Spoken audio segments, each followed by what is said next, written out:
You might notice that your doctor, nurse, caseworker, or someone at a local community agency is asking you some new questions about things like food, housing, or transportation.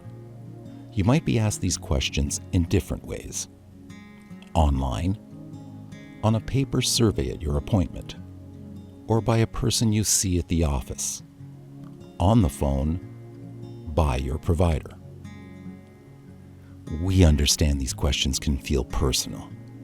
You might feel worried or even embarrassed about sharing, especially in small towns and rural communities where it can feel like everyone knows everyone. We want you to know we're asking because we care and because it can help connect you to the care and supports you need. These questions are about what we call social determinants of health.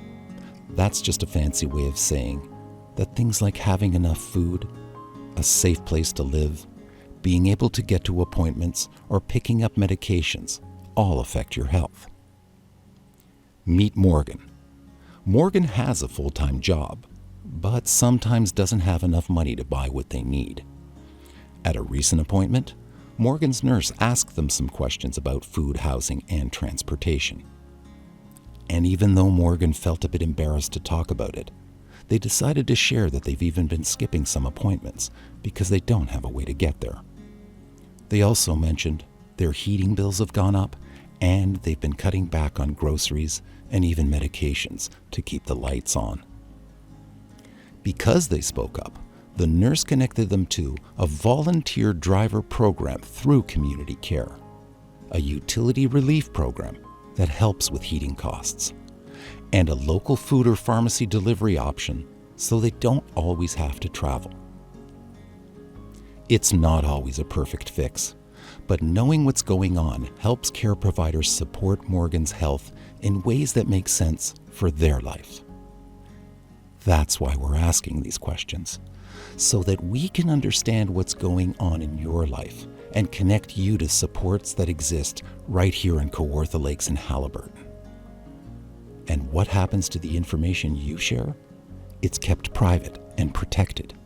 People working in the healthcare and social services are required by law to keep your personal information confidential and safe.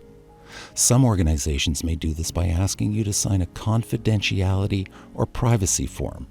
Some may not have these forms.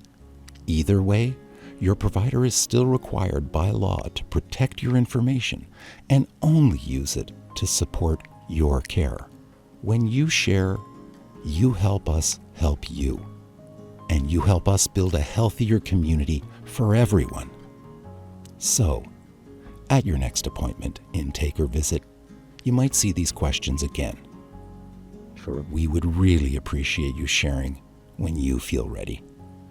And if you have any questions or concerns, please ask your care provider. We're here to help.